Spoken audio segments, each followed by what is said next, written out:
আল্লাহ রাসূল সাল্লাল্লাহু আলাইহি ওয়াসাল্লামের প্রিয় সাহাবী হযরত আলকামা রাদিয়াল্লাহু তাআলা আনহু মৃত্যুর শয্যায় শুয়ে আছে, কিন্তু কালিমা বারবার কালিমা পড়ার চেষ্টা করতেছে, কিন্তু কালিমা পড়তে পারে না। আল্লাহ রাসূল সাল্লাল্লাহু আলাইহি ওয়াসাল্লামের কাছে সংবাদ পৌঁছানো হলো। আল্লাহ রাসূল বিলালকে পাঠাইলেন, সালমান ফারসিকে পাঠাইলেন। বিলাল রাদিয়াল্লাহু তাআলা আনহু এবং সালমান ফারসি বারবার আলকামাকে কালিমার তাগিদ দিচ্ছেন, কালিমার তাগিদ দিচ্ছেন, কিন্তু কালিমা পড়তে পারে না। হযরত বিলাল রাদিয়াল্লাহু তাআলা আনহু আবার রাসূলের দরবারে আসলেন, ডাক দিয়ে বলছেন, নবীজি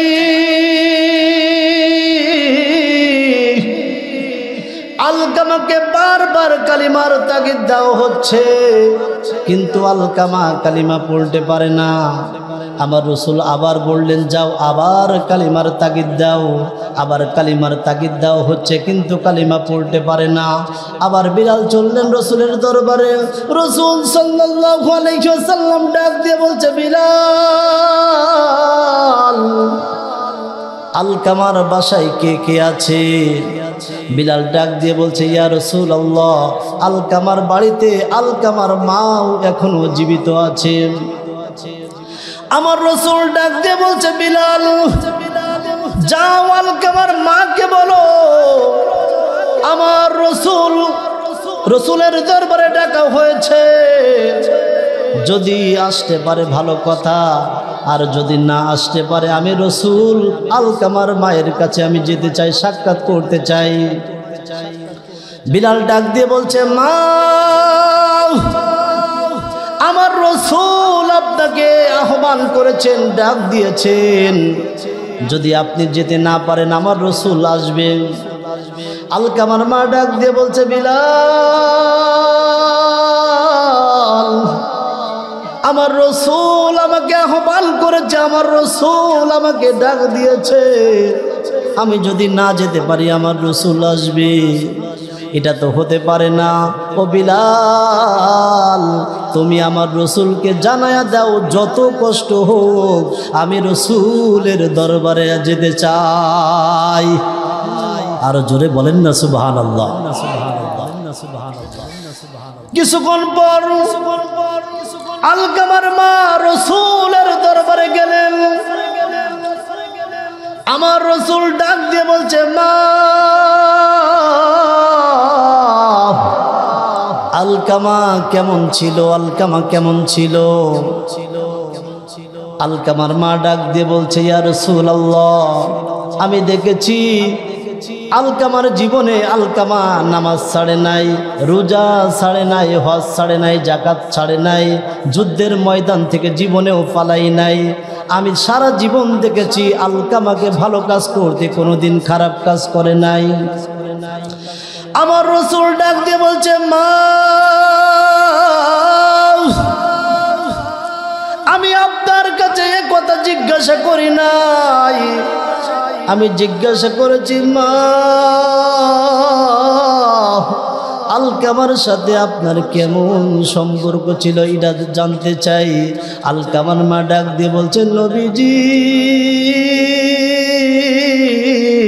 আলকামার জীবনে কোনোদিন নামাজ ছাড়ে নাই, রোজা ছাড়ে নাই, হজ ছাড়ে নাই, যাকাত ছাড়ে নাই, সকল ভালো কাজ করেছে ইয়া রাসূলুল্লাহ। কিন্তু আলকামার স্ত্রীর কথা শুনে আমার কোনো কথা শুনতো না, আমার কোনো কথা শুনতো না। ইয়া রাসূলুল্লাহ আলকামার সাথে আমার ভালো সম্পর্ক ছিল না। আমার রাসূল ডাক দিয়ে বলছে, মা আপনি আলকামাকে মাফ করে দেন, আপনি আলকামাকে মাফ করে দেন। আলকামার মা ডাক দিয়ে বলছেন, নবীজি আলকামা আমাকে এত আঘাত দিয়েছে, আমার কোনো কথা শুনতো না। আলকামা তার স্ত্রীর কথা শুনতো, আমার মনে এত আঘাত লেগেছে নবীজি আমি আলকামাকে মাফ করতে পারবো না। আমার রাসূল ডাক দিয়ে বলছে, বিলাল, আলকামার তো কালিমা নসিব হলো না, আলকামা জাহান্নামের আগুনের ভিতরে জ্বলবে। বিলাল রে, যা যা জঙ্গলের ভিতরে রওনা দে, জঙ্গল থেকে কিছু কাঠ কুড়িয়ে নিয়ে আয়, যাতে করে আমি আলকামাকে আগুন দিয়ে জ্বালিয়ে দুনিয়া থেকে বিদায় করে দিতে পারি। বিলাল কোনো কথা বলল না, জঙ্গলের দিকে রওনা। আলকামার মা ডাক দিয়ে বলছেন, নবীজি, আপনি কি সত্য সত্যই আমার আলকামাকে আগুন দিয়ে জ্বালিয়ে দুনিয়া থেকে বিদায় করে দিবেন? আমার রাসূল ডাক দিয়ে বলছে, মা, দুনিয়ার আগুনের চেয়ে হাজার হাজার গুণে আগুনের জাহান্নামের আগুনের তাপ। দুনিয়ার আগুনে যদি দুনিয়া থেকে বিদায় নিয়ে চলে যায় এটাও ভালো হবে, কিন্তু জাহান্নামের আগুন তো আলকামা সহ্য করতে পারবে না। এই জন্য মা, আমি আলকামাকে দুনিয়ার আগুন দিয়ে জ্বালাইয়া পুরাইয়া দুনিয়া থেকে বিদায় করে দিতে চাই। কাঠ যখন কুড়িয়ে নিয়ে আসলো, কাঠ সুন্দরভাবে সাজানো হলো। আমার রাসূল ডাক দিয়ে বলছে, বিলাল, আলকামাকে নিয়ে আয়, এখন কাঠের উপরে রাখ, আগুন দিয়ে জ্বালিয়ে পুড়িয়ে দেওয়া হবে। যখন কাঠগুলো ভালোভাবে সাজাইলো, যখন আলকামাকে নিয়ে আসতেছে, আলকামার মা ডাক দিয়ে বলছেন, নবীজি,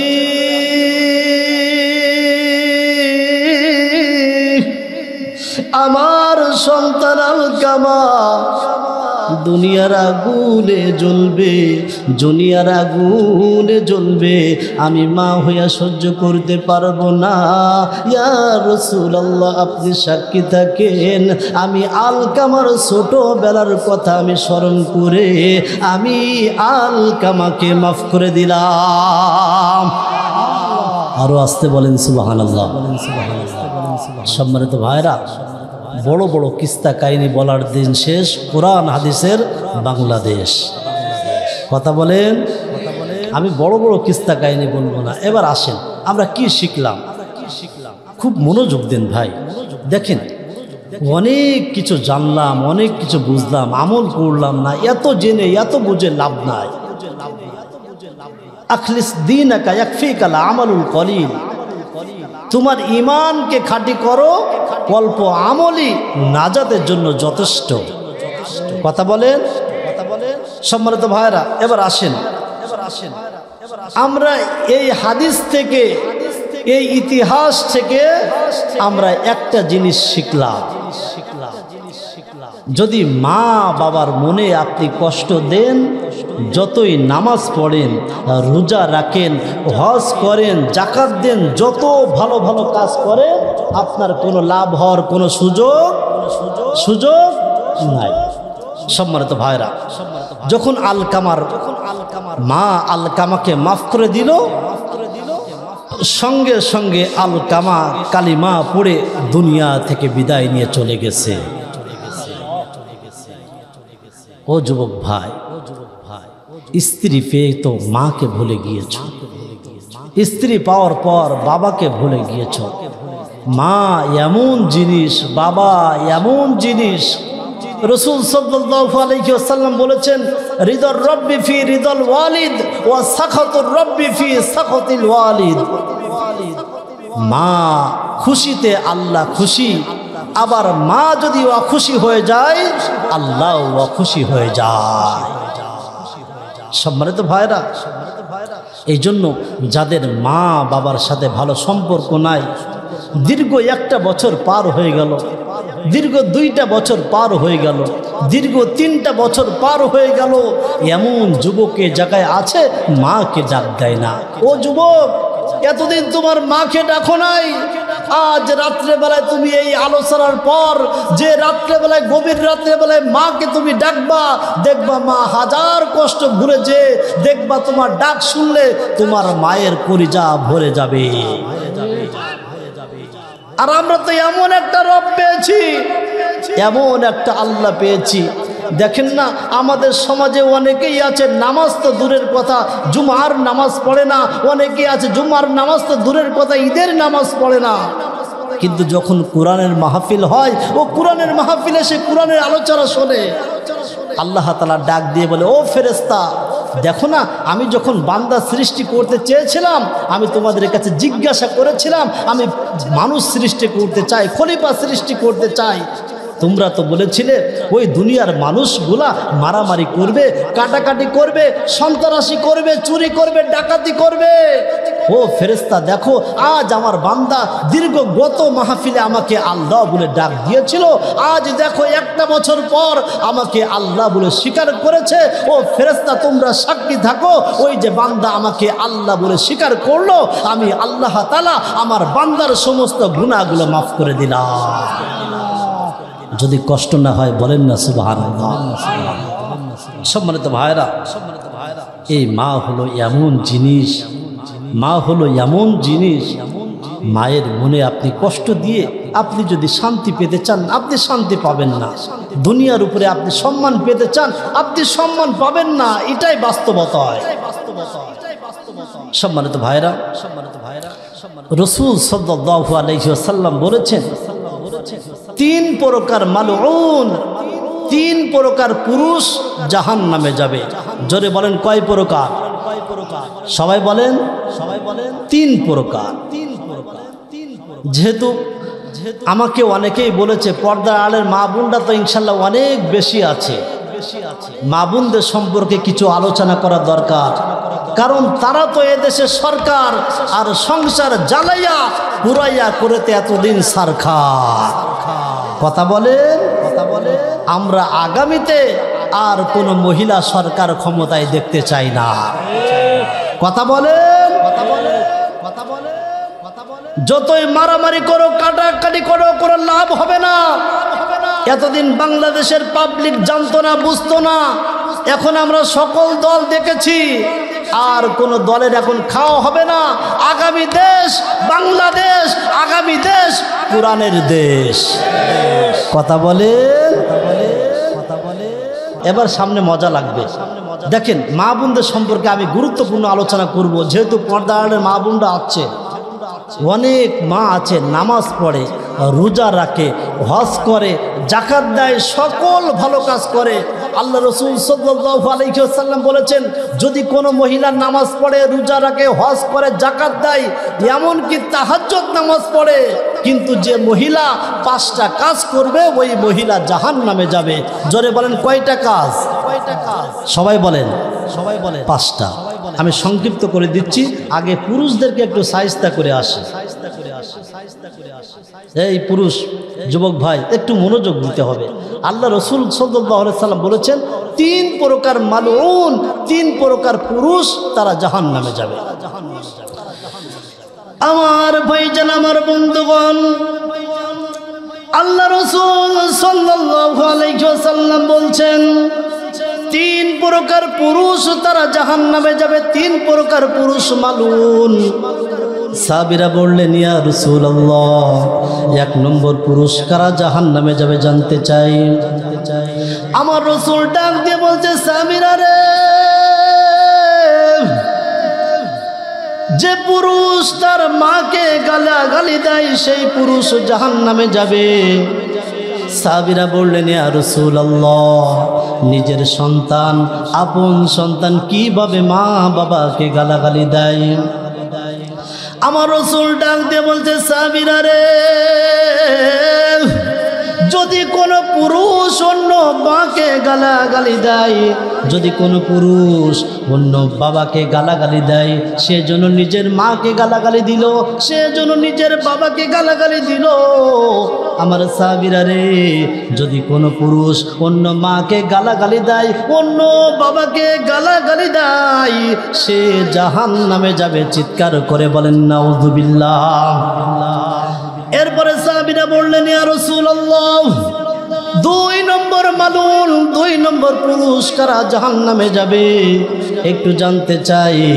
আমার রাসূল ডাক দিয়ে বলছে যে পুরুষ হওয়ার পরেও যারা নারীর সাদৃশ্যতা গ্রহণ করে সেই পুরুষ আল্লাহর জাহান্নামে যাবে। সবাই বলেন নাউজুবিল্লাহ। এই মনোযোগ দেন, যে পুরুষ হওয়া সত্ত্বেও যারা নারীর সাদৃশ্যতা গ্রহণ করে তারা আল্লাহর জাহান্নামে যাবে। অনেক পুরুষ আছে যে পুরুষ হওয়া সত্ত্বেও নারীর সাদৃশ্যতা গ্রহণ করে, এমন পুরুষ আমাদের সমাজে আছে না নাই? কথা বলেন, আছে। আপনারা জানেন গত বছর ক্লাস 7-এর বইতে তারা লিখলো যে কিভাবে শরীফ থেকে শরীফা হওয়া যায়। ও আমার প্রিয় ভাইরা, এই বইগুলো আপনার টাকায় আমার টাকায় ছাপানো বই, আর আপনার টাকায় আমার টাকায় ছাপানো বই। এই বই পড়ে আপনার সন্তান নাস্তিক হয়ে যাবে, আমার সন্তান নাস্তিক হয়ে যাবে, এটা বাংলাদেশের মুসলমান বরদাস্ত করবে না। কথা বলেন। এই বাংলাদেশ শাহপরানের বাংলাদেশ, এই বাংলাদেশ শাহজালালের বাংলাদেশ। যারা বাংলাদেশ নিয়ে ষড়যন্ত্র করবে, যারা ইসলামের বিপক্ষে কলম ধরবে, তাদের বাংলাদেশে থাকার অধিকার নাই। কথা বলেন। বেশি লাফালাফি করো না। আমরা সামান্য একটু মূল ধরে নাড়া দিয়েছি, তোমার নেত্রী কিন্তু মামার বাড়ি দিল্লি গিয়ে পড়েছে। কথা বলেন।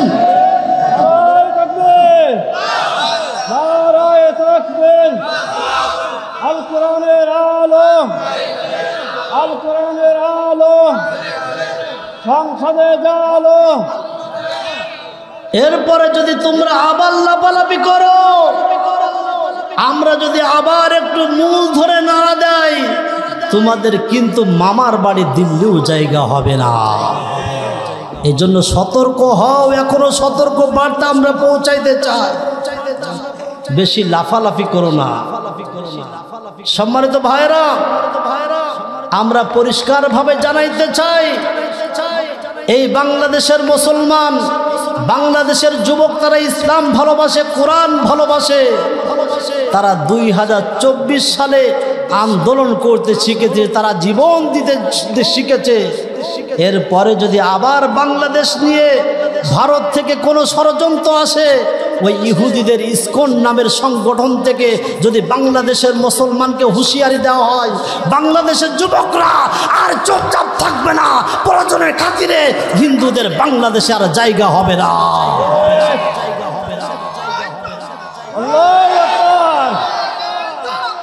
আল্লাহু আকবার। হুঁশিয়ার, সাবধান, ইসলামের শত্রুরা। আল্লাহু আকবার। আমরা একটু মূল ধরে নাড়া দিয়েছি। মামার বাড়ি দিল্লি গিয়ে পড়েছ, এখন দিল্লির থেকে ষড়যন্ত্র করতেছ যে বাংলাদেশে মনে হয় যারা ক্ষমতায় বর্তমান বসে আছে, যারা প্রধান উপদেষ্টা আছে, তারা টিকতে পারবে না। এই চিন্তা ছিল তোমরা বাদ দাও। অমুক তারিখে আমার সরকার আসবে, তো টুপ করে বাংলাদেশে ঢুকে পড়বে। আর টুপ করে যদি বাংলাদেশে ঢুকে পড়ে, আমরা অপেক্ষায় রয়েছি, তোমাকেও আইনা ঘরের ভিতর রাখা হবে।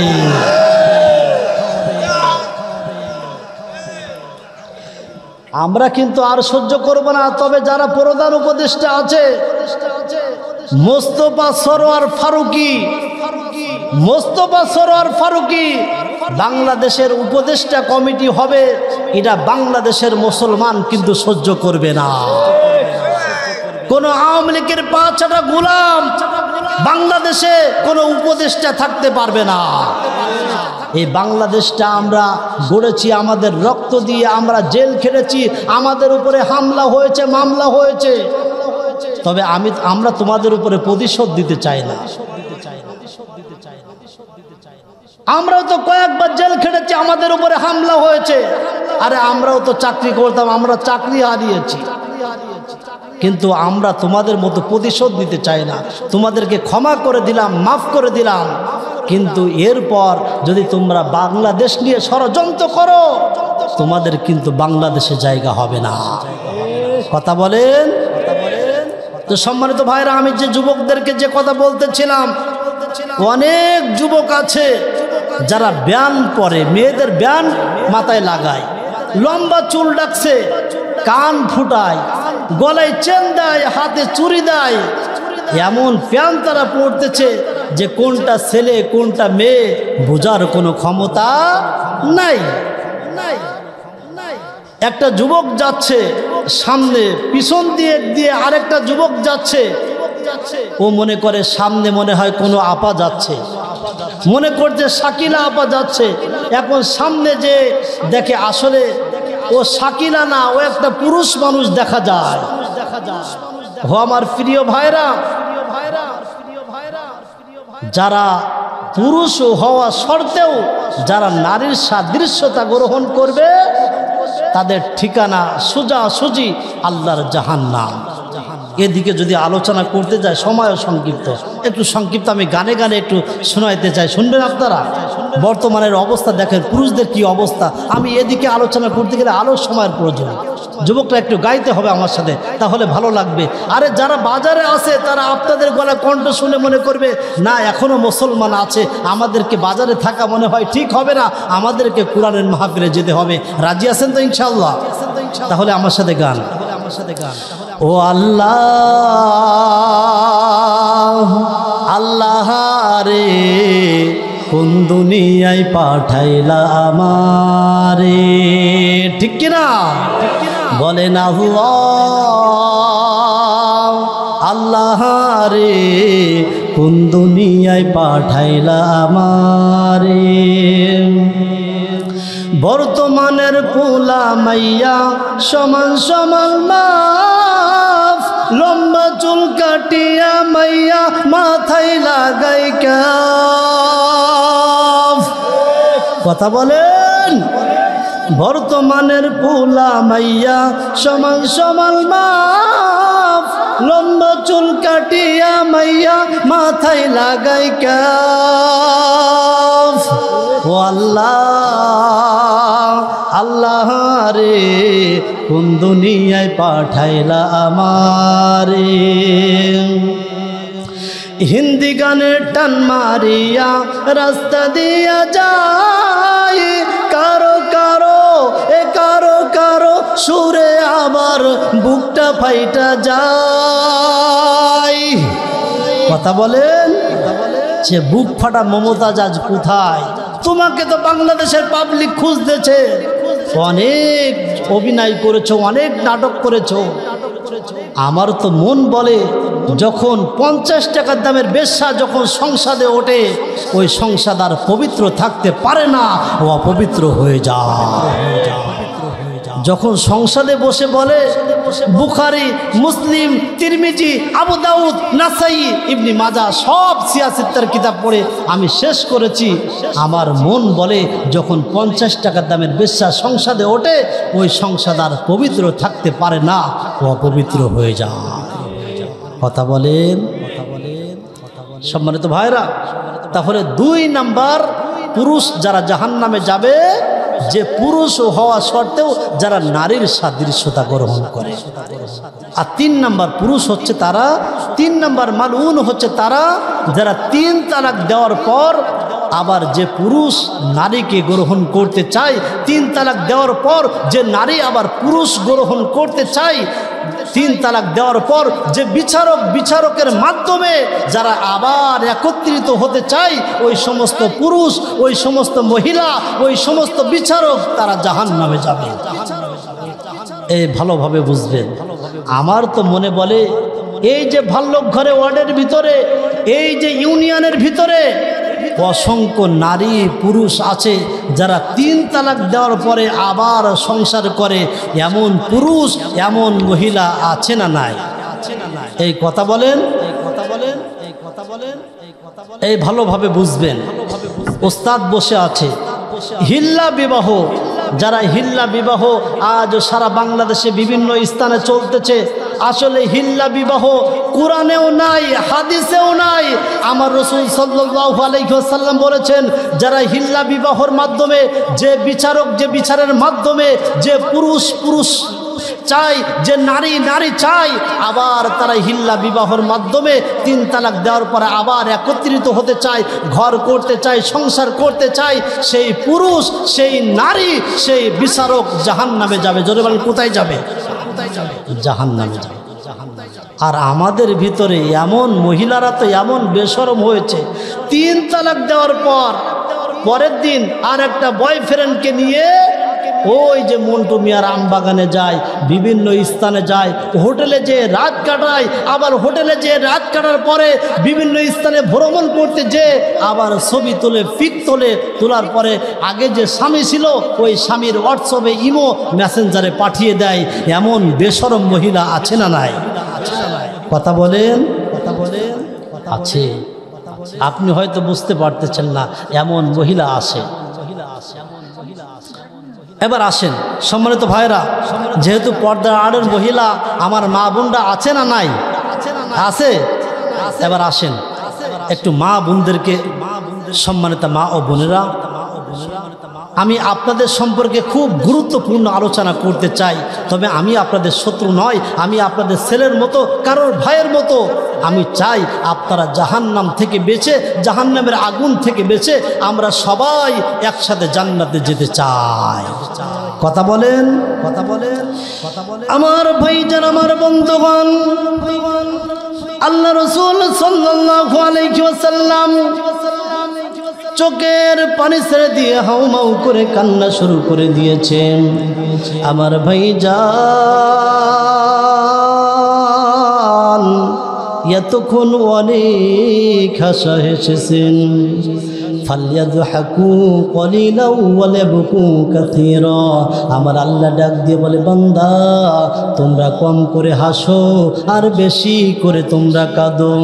ভাইজানেরা রে, এবার অনেক হাসা হেসেছেন। ভাইজান দেখেন একটু চোখে পানি আসে কিনা। আমার রাসূল সাল্লাল্লাহু আলাইহি ওয়াসাল্লাম চোখের পানি ছেড়ে দিয়ে হাউমাউ করে কান্না শুরু করে দিয়েছেন।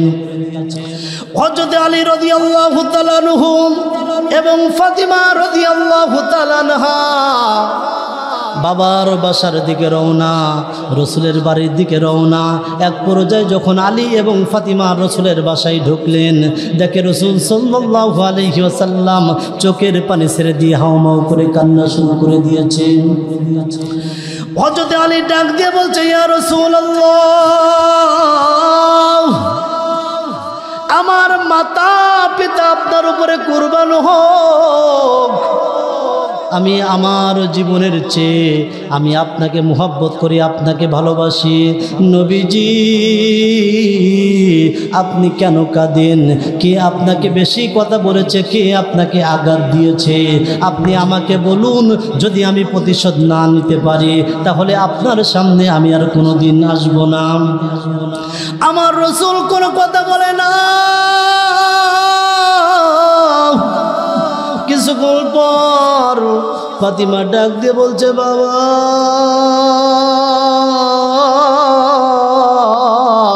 সারা জীবন আপনাকে কাঁদতে দেখলাম, কিন্তু আপনি আপনার জন্য কাঁদেন নাই, আপনার গুনাহগার উম্মতের জন্য কেঁদেছেন। বাবা আমার জীবনের চেয়ে আমি আপনাকে মুহাব্বত করি, আপনাকে ভালোবাসি। এমনকি বাবা হাসান হুসাইনের চেয়ে আমি আপনাকে মুহাব্বত করি, আপনাকে ভালোবাসি। নবীজি কে আপনাকে আঘাত দিল? কে আপনাকে বেশি কথা বলল? আপনি আমাকে বলেন বাবা, আপনি আমাকে বলেন। আমার রাসূল কোনো কথা বলে না। আমার আল্লাহ তাআলা বলছে, জিবরাইল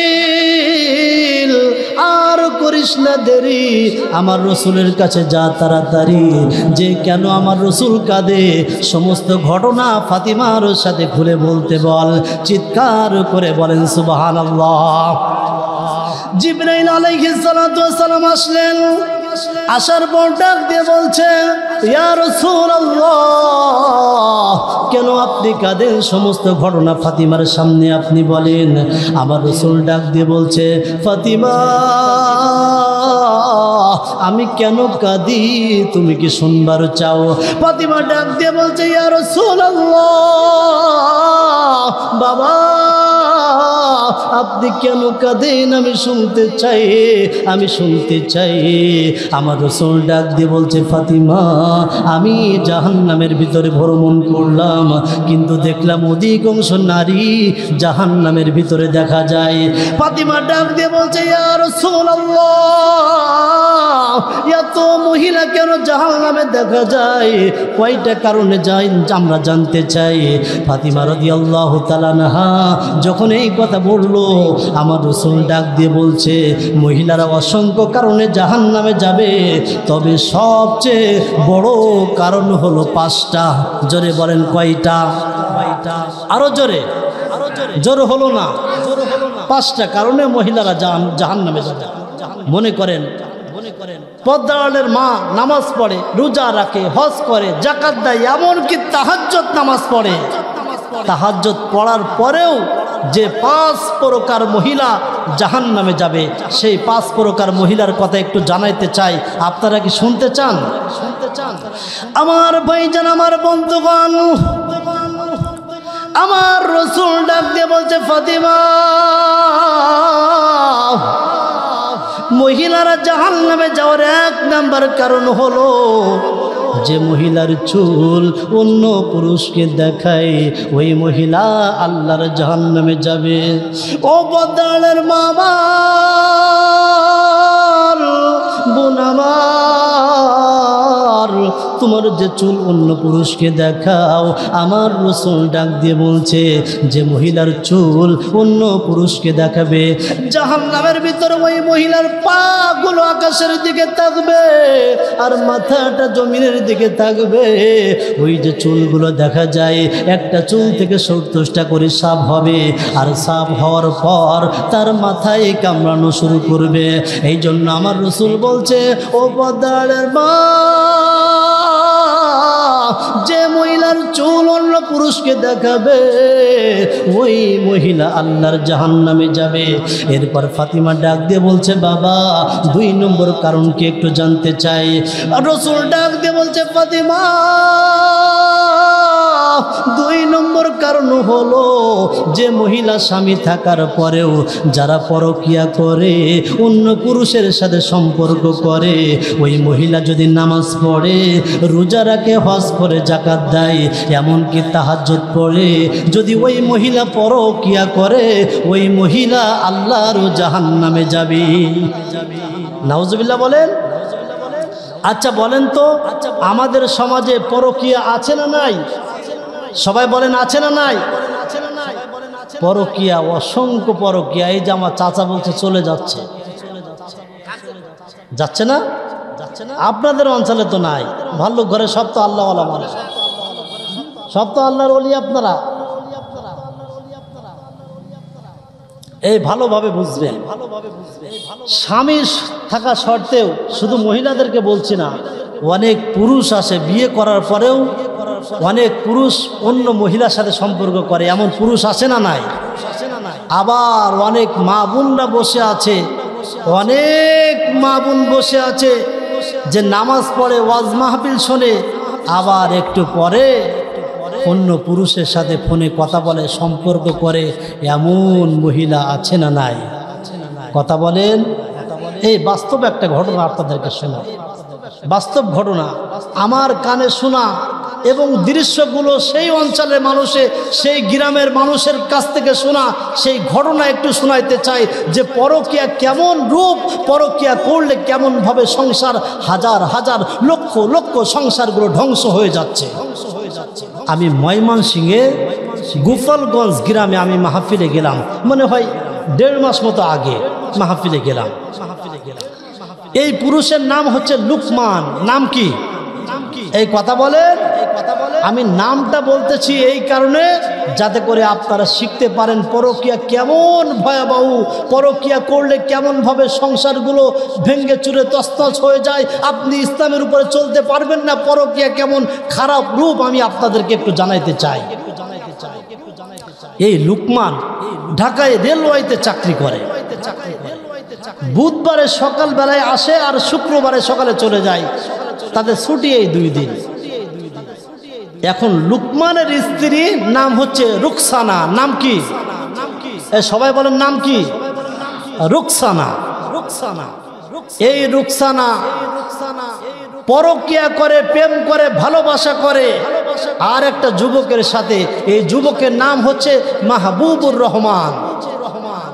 আমি সেই গ্রাম থেকে তথ্য নিয়ে আপনারা গুগলে সার্চ দিবেন, আমার বানানো কোনো কথা না।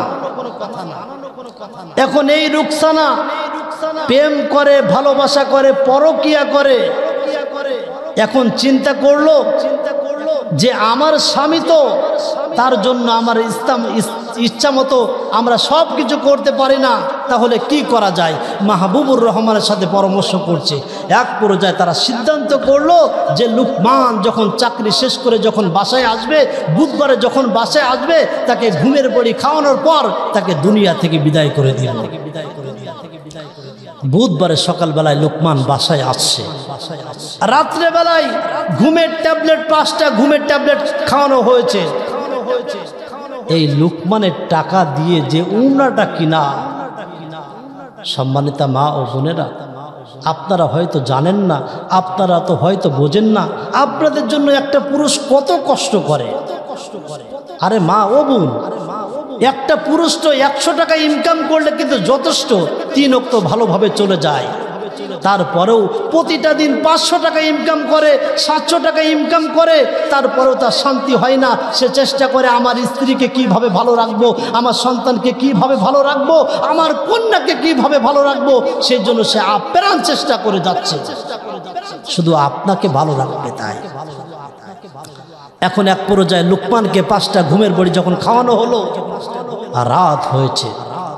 মাহবুবুর রহমান, এই মহিলা রুকসানা যার সাথে পরকীয়া করেছে, সে আসছে। আসার পর ঘুমের ঘরে তাকে গলায় উড়নাটা পেঁচিয়েছে। পেঁচানোর পর 2 পাশ থেকে যখন টান দিচ্ছে, এই লুকমান ডাক দিয়ে বলছে, ও স্ত্রী, আমি তো তোমাকে মোহব্বত করি, আমি তোমাকে ভালোবাসি, প্রয়োজনের খাতিরে তুমি আমাকে ছেড়ে দাও, আমি আর এই গ্রামে থাকবো না, আমি তোমাকে কোনোদিন স্ত্রী হিসাবে পরিচয় দিব না, তুমি আমাকে ছেড়ে দাও, আমাকে জানে মেরো না। বারবার যখন এ কথা বলতেছিল, এক পর্যায়ে এই মাহবুবুর রহমান এবং রুকসানা লুকমানের কোনো কথা না শুনে এক পর্যায়ে গলার উন্না 2 পাশ থেকে টান দিতে দিতে এক পর্যায়ে এমন হলো, ওই লুকমান দুনিয়া থেকে বিদায় দিয়ে চলে গেছে। এই লাশটা যখন নদীর ভিতরে দেওয়া হলো, লাশটা পাওয়া গেল। দেওয়ার পর তথ্য নেওয়া হচ্ছে। এক পর্যায়ে তার স্ত্রীকে সন্দেহ করা হলো। সন্দেহ করার পর যখন রিমান্ডে দিল, 5 দিনের রিমান্ড দেওয়ার পর উনি বলল মাহবুবুর রহমান এবং রুকসানা তারাকে হত্যা করেছে, কতল করেছে। এইভাবে আবার মাহবুবুরকে গ্রেপ্তার করা হলো, রিমান্ড দেওয়া হলো। এক পর্যায়ে তারা স্বীকার করলো। অবশেষে বিচার হলো যে 6 মাসের জেল আর 50,000 টাকা জরিমানা। সম্মানিত ভাইরা, যদি আপনারা বুঝে থাকেন, বলেন তো এই পরকীয়া থেকে যদি আপনি বাঁচতে চান, তাহলে আপনাকে একটা জিনিস ধরা লাগবে। বলেন তো তার নাম কি? সবাই বলেন নাম কি? সবাই বলেন, সবাই বলেন, সবাই বলেন। ও সম্মানিতা মা বোনেরা, আপনার জন্য আপনার স্বামী অনেক কষ্ট করে। তাহলে 2 নাম্বার যে মহিলারা জাহান্নামে যাবে সেটা হচ্ছে যারা পরকীয়া করে। 3 নাম্বার হচ্ছে যে মহিলা অপবিত্র থাকে বা নামাজ পড়ে না, সেই মহিলা জাহান্নামে যাবে। দেখেন মহিলাদের আমার মা বোনরা আছে, আসলে এগুলো আলোচনা হওয়া দরকার, বারবার হাতে কলমে প্র্যাকটিসভাবে আপনাদের বারবার আলোচনা করার দরকার। একটা মহিলা অপবিত্র হয়েছে, হায়েজ হয়েছে, হওয়ার পর ও চিন্তা করে আগামীকাল থেকে আমি পবিত্র হব, সুন্দর করে গোসল করবো, আগামীকাল থেকে নামাজ পড়ব। এখন জোহরের আজান দিয়েছে, ও ডলতে ডলতে গোসল করতে গিয়েছে। যাওয়ার পর রাস্তায় আর একটা মহিলার সাথে দেখা, আর একটা আপার সাথে দেখা, আবার গল্প করতে করতে আসরের আজান দিয়েছে। এখন চিন্তা করে আসরের আজান দিয়েছে, ও জলদি করে গোসল করে চলে আসে, ও পবিত্রও হয় না, নামাজও পড়ে না। এই করতে করতে আবার হায়েস শুরু হয়ে যায়। এমন মহিলা আছে না নাই? এই কথা বলেন, এই কথা বলেন, এই কথা বলেন। সম্মানিত মা ও বোনেরা, আমি আপনাকে আহ্বান করতে চাই, বোন, আমি আপনাদেরকে আহ্বান করতে চাই। আমার রাসূল সাল্লাল্লাহু আলাইহি ওয়াসাল্লাম বলেছেন, যে মহিলা 4টা আমল করবে সোজা সুজি আল্লাহর জান্নাতে যাবে।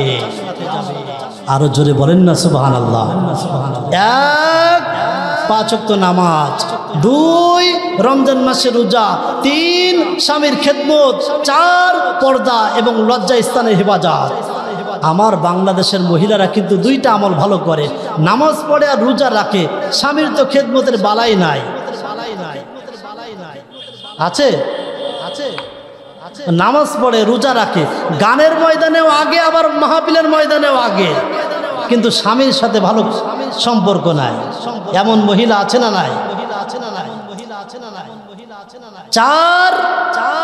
4 নম্বর যে মহিলারা জাহান্নামে যাবে, যে মহিলা হিংসা করে বা অন্যের সুখ দেখলে হিংসা করে, এমন মহিলা আছে না নাই? আছে। দেখবেন মহিলাদের মনে বেশি হিংসা। রাগ করবেন না, আমি আপনাদেরকে বুঝাচ্ছি। এদের মনে হিংসা। এক মহিলা জঙ্গলে গিয়েছে কাঠ কুড়ানোর জন্য। জোরে বলেন, কি কুড়ানোর জন্য? কাঠ কুড়ানোর জন্য। এখন যে দেখে 2টা সুন্দর সুন্দর 2টা পাথর দেখা যায়, ও পাথর 2টা বাসায় নিয়ে আসছে। এখন ধোয়ার জন্য যখন ঘষা মারছে, হঠাৎ করে দানব দৈত্য বাইর হয়েছে। এখন দৈত্য বলছে, আজ থেকে আপনি আমার প্রভু, আপনি যা চাবেন আপনাকে তাই দেওয়া হবে। এখন মহিলা বলছে, সত্য কি তাই দেওয়া হবে? বলে, হ্যাঁ, আপনি আজ থেকে প্রভু, যা বলবেন তাই হবে। বলে, আমাকে 5তলা বাড়ি করে দাও। এখন দত্ত যখন 5তলা বাড়ি করে দিয়েছে, ওই মহিলা আনন্দ ফুর্তির কারণে ও 5তলা থেকে সারাদিন বাইর হয় নাই, রাত্রে বাইর হয় নাই। যখন সকাল হয়েছে, বাইর হয়ে দেখে ওর যে 5তলা বাড়ি, পাশে একজনের বস্তি বাড়ি ছিল, তার হয়েছে 10তলা। জোরে বলেন, কয়তলা? এখন রাগ মাথায়, কারণ মহিলাদের রাগ উঠতে তো সময় লাগে না। আবার পাথর 2টা ঘষা দিয়েছে, আবার দত্ত হাজির। মালিক, ও প্রভু, কি জন্য আপনি আমাকে ডেকেছেন?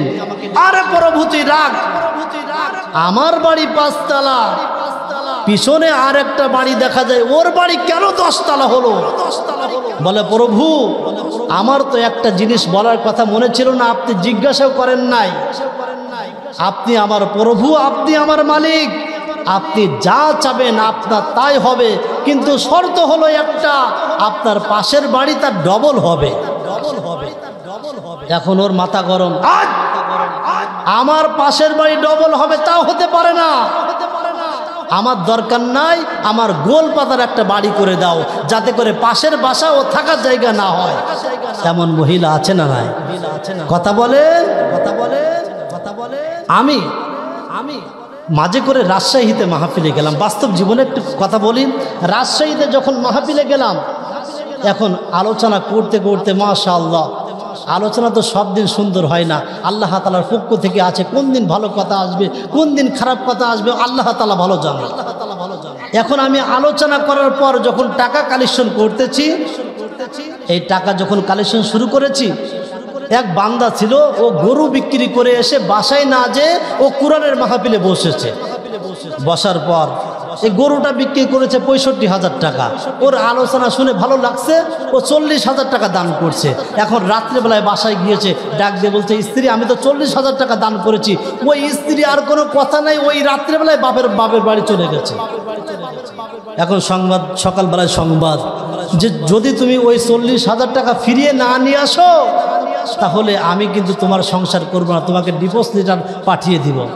এখন ওই স্বামী নিরুপায় হয়ে আমাকে ফোন দিয়েছে, ইউটিউব থেকে নাম্বারটা নিয়ে ফোন দিয়েছে, হুজুর এই অবস্থা, আমি তো হয়তো সংসার আমার টিকবে না, হুজুর কি করা যায়? আমি কমিটিকে ফোন দিলাম যে ভাই এই অবস্থা, টাকাগুলো ফিরিয়ে দেন।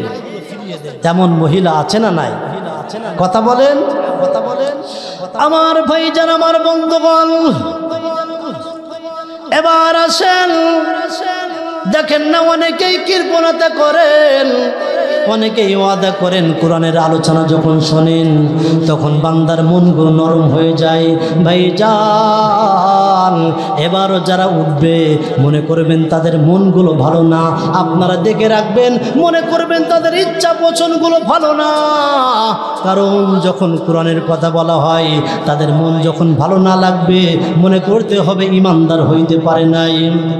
দেখেন কেমন ব্যক্তি দান করলে আমার আল্লাহ তাআলা বলছে, যদি কোনো ব্যক্তি দান করে আমার আল্লাহ তাআলা তাকে 5টা জিনিস পুরস্কার দিবেন। জোরে বলেন কয়টা? এক নাম্বার হলো, যে ব্যক্তি দান করবে আমার রাসূল ডাক দিয়ে বলছে, আস-সাকিতু হাবিবুল্লাহ ওয়ালাউ কানা ফাসিকা। যে দান করবে সে হচ্ছে আল্লাহ তাআলার বন্ধু হয়ে যাবে। ভাইজান, এরপর আল্লাহ রাসূল বলছেন, আস-সাকিতু হাবিবুল্লাহ ওয়ালাউ কানা ফাসিকা। যে ব্যক্তি দান করবে সে আল্লাহর বন্ধু হয়ে যাবে, যদিও সে ফাসিক হয়। মনে করেন দাড়ি নাই, নামাজ পড়ে না, রোজা রাখে না, কিন্তু দান করেছে। ওয়ালাউ কানা ফাসিকা, সে যদি ফাসিক হয় এরপরেও আল্লাহ তাআলার বন্ধু হয়ে যাবে। 2 নাম্বার হলো, যে ব্যক্তি দান করবে আল্লাহ তাআলা তাকে 10 গুণ বৃদ্ধি করে দিবে। জোরে বলেন কয় গুণ?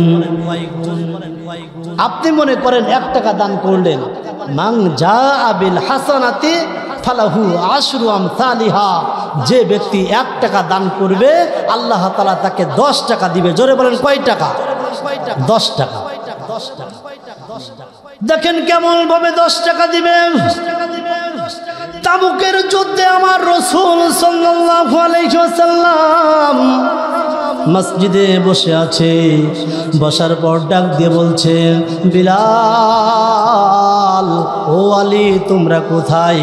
আলী, যাও যাও, তামাম মদিনায় তুমি যুদ্ধের ঘন্টাগুলো বাজিয়ে দাও। বিলাল রাদিয়াল্লাহু তাআলা আনহুকে ডাক দিয়ে বলছে, বিলাল, যুদ্ধের ঘন্টা বাজিয়ে দাও। এই তাবুকের যুদ্ধে সবাই যাবে, শুধু পুরুষ যাবে না, মহিলারাও যুদ্ধে যাবে। আমার জীবনের শেষ যুদ্ধ, আমার জীবনের শেষ যুদ্ধ, আমার জীবনের শেষ যুদ্ধ। হযরত আলী রাদিয়াল্লাহু তাআলা আনহু যুদ্ধের ঘন্টা বাজিয়ে দেয়। বাজিয়ে দেওয়ার পর আমার রাসূল রুমালটা ঘাল থেকে নামাইলেন। নামানোর পরে এইভাবে ঝাড়া দেয়, ঝাড়িয়ে মসজিদের উপরে রাখলেন। ডাক দিয়ে বলছে, আমার সাহাবীরা রে, তোমার যার যার অর্থ আছে, কেমন অর্থ আছে তোমরা তো জানো। আমি আজ জান্নাত বিক্রয় করতে চাই, তোমরা যে যা পারো এই রুমালের উপরে দান করো। যার যার মতো দান করা শুরু করলেন। হযরত আবু বকর ডাক দিয়ে বলছেন, নবীজি, আমাকে একটু সময় দেন যাতে করে আমি বাসা থেকে ঘুরে আসতে পারি। আবু বকর রাদিয়াল্লাহু তাআলা আনহু বাসার দিকে রওনা। যখন বাসার দিকে রওনা, রাস্তার মধ্যে দেখা যায় দোকান, দেখা যায় 2টা বস্তা কিনলেন, আর একটা কোনো হাদিস শরীফের ভিতরে আছে 3টা বস্তা কিনলেন। কেনার পর বাসার দিকে রওনা। রওনা দেওয়ার পর যখন বাসায় চলে গেছে, হযরত আবু বকর রাদিয়াল্লাহু তাআলা আনহু একটা বস্তা নিজেই পড়েছে। ভাইজান, একটা বস্তা যখন নিজেই পড়লো, কিছুক্ষণ পর ডাক দিয়ে বলছে, স্ত্রী রে, আরো দেরি করো না, একটা বস্তা আছে, তুমি এই বস্তাটা পড়ো। আবু বকর রাদিয়াল্লাহু তাআলা আনহুর স্ত্রী একটা বস্তা পড়লেন, আবু বকর একটা বস্তা পড়লেন, 2 জন 2টা বস্তা পড়লেন, আর একটা বাকি রইল। আবু বকর ডাক দিয়ে বলছে, স্ত্রী রে, যে বস্তাটা বাকি রয়েছে পানি খাওয়ার জগটা বস্তার ভিতরে ভরো। যাতা দেখা যায়, যাতা গুলা তুমি বস্তার ভিতরে ভরো। লবণ যে আমরা খাই, লবণের বয়ামগুলো বস্তার ভিতরে ভরো। এমন কোনো জিনিস যেন না থাকে যেটা বাসায় রয়েছে আমি রাসূলের দরবারে নিতে পারি নাই, এমন কোনো জিনিস যেন না থাকে। আবু বকর রাদিয়াল্লাহু তাআলা নূর স্ত্রী সমস্ত জিনিস বস্তার ভিতরে ভরেছে। ভাই আমার কোনো দিকে নজর নাই, কোনো দিকে নজর নাই। আবু বকর বস্তা পরে যখন রাসূলের দরবারে হাজির, রাসূলের সামনে চলে গেছে। আমার রাসূল কোনো দিকে তাকায় না। আমার রাসূল একবার আবু বকরের চেহারার দিকে তাকায়, একবার শুধু বস্তার দিকে তাকায়। আবার রাসূল বারবার চেহারার দিকে তাকায়, বারবার বস্তার দিকে তাকায়। আবু বকর ডাক দিয়ে বলছেন, নবীজি আপনি কেন আমার দিকে বারবার তাকান? আমার রাসূল আবু বকরকে ডাক দিয়ে বলছে, আবু বকর আয় আয় আমার কাছে আয়, আমার কাছে আয়। আবু বকর যখন আসলো, আমার রাসূল ডাক দিয়ে বলছে, আবু বকর তোর গায়ে কেন বস্তা দেখা যায়, কেন বস্তা দেখা যায়, একটু ঘটনা খুলে বল। আবু বকর ডাক দিয়ে বলছেন, নবীজি আপনি যখন বলেছেন আজ আমি অর্থ সম্পদের বিনিময়ে আমি জান্নাত বিক্রয় করব, আমি জান্নাতের লোভ সহ্য করতে পারি নাই। আমার বাসায় যা ছিল আমি সকল কিছু আপনার দরবারে আমি হাজির করেছি। আরো জোরে বলেন না সুবহানাল্লাহ। আমার রাসূল কোনো কথা বলে না, রাসূলের চোখে পানি দেখা যায়।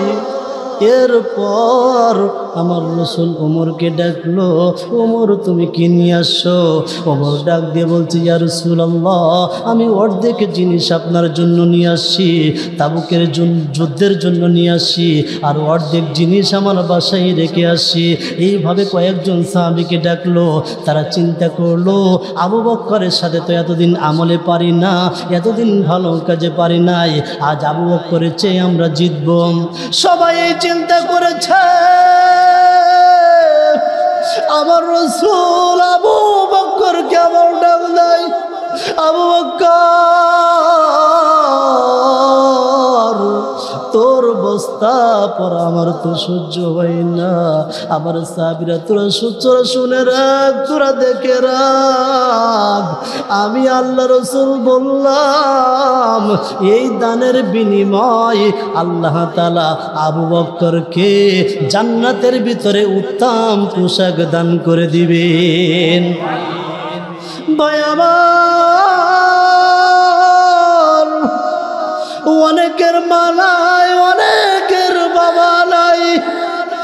এ ভাই আমার অহংকার করার জন্য বলি না, আমিও গরিব মানুষের সন্তান, আমি কিন্তু আপনাদের মহল্লার সন্তান, আমি কিন্তু আপনাদের গ্রামের পাশের গ্রাম আমার।